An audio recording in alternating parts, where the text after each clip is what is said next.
अस्सलामु अलैकुम वरहमतुल्लाहि वबरकातुहू। मोहतरम नाज़रीन कराम और सामीन कराम, उम्मीद है आप खैरियत से होंगे और सेहत की बेहतरीन हालत में होंगे।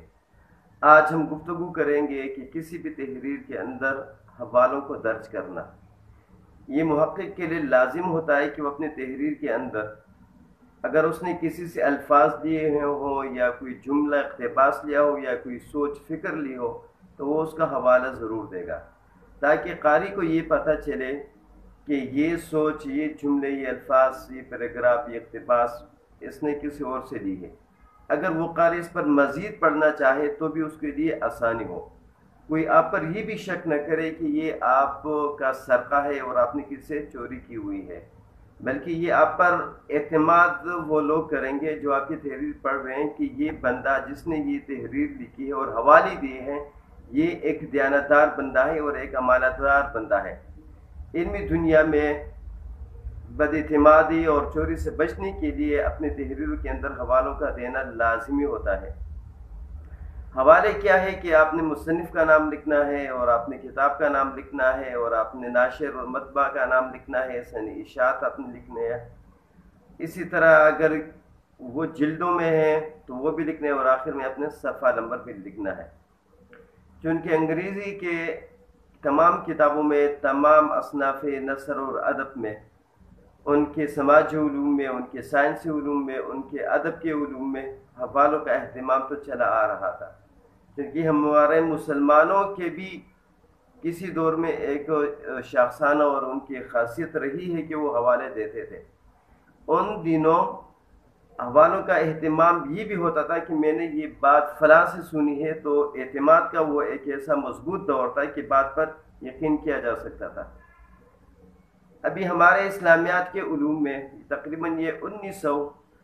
से ये हवालों का रिवाज शुरू हुआ है और चल पड़ा है, और उसके बारे में ये कह रहे हैं कि ये अल्लामा शब्बी नुमानी साहब ने सबसे पहले हवालों का तरीक़ा यहाँ पर दोबारा राइज किया। तो अपनी तहरीरों के अंदर लाजमी तौर पर हवाला का एहतमाम करना चाहिए। अभी कोई हवाला किस तरह देना चाहिए, अभी इस पर दुनिया भर की कई यूनिवर्सिटियों ने अपना एक गाइडलाइन बनाया हुआ है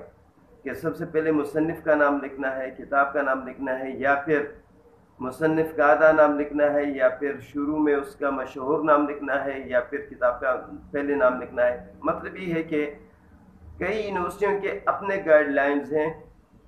जिसकी बुनियाद पर उन्होंने ये फॉलो करने के लिए दिया हुआ है कि अगर जो हमारे साथ या हमारे रिसर्च जर्नल में कोई रिसर्च आर्टिकल भेजना और छपना चाहता है या हमारे साथ जो यूनिवर्सिटी में आकर पढ़ना चाहता है तो वो इन हवालों का इस तरीके से ख्याल रखेगा। बहरहाल हमारे इस्लामी उलूम में तो जहाँ तक मेरे अंदाजे के मुताबिक कोई ज़्यादा तो इस बात का अहतमाम नहीं किया गया है कि सबसे पहले किस का नाम होना चाहिए, मुसन्निफ़ का ज़ाती नाम, मशहूर नाम या कुनियत वगैरह। बहरहाल लेकिन ये लाजमी तौर पर है कि आप देख लें कि अगर आपने किसी की मुसन्निफ़ की बात की और किसी शख्सियत को आपने उजागर करना है तो सबसे पहले शख्सियत का नाम लिख लें, फिर किताब का नाम। या फिर अगर आपने किसी मसले को छेड़ा है और वहाँ पर किताब की तरफ बात चल पड़ी है तो सबसे पहले आप किताब का नाम लिख लें, फिर मुसन्निफ़ का नाम लिख लें।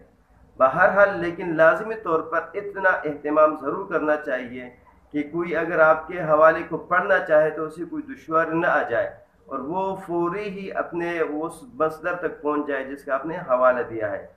उम्मीद है आज की ये बात आप लोगों के समझ में आ गई होगी। मिलते हैं इंशाल्लाह एक नई वीडियो में एक नई बात के साथ। अस्सलामु अलैकुम वरहमतुल्लाहि वबरकातुहू।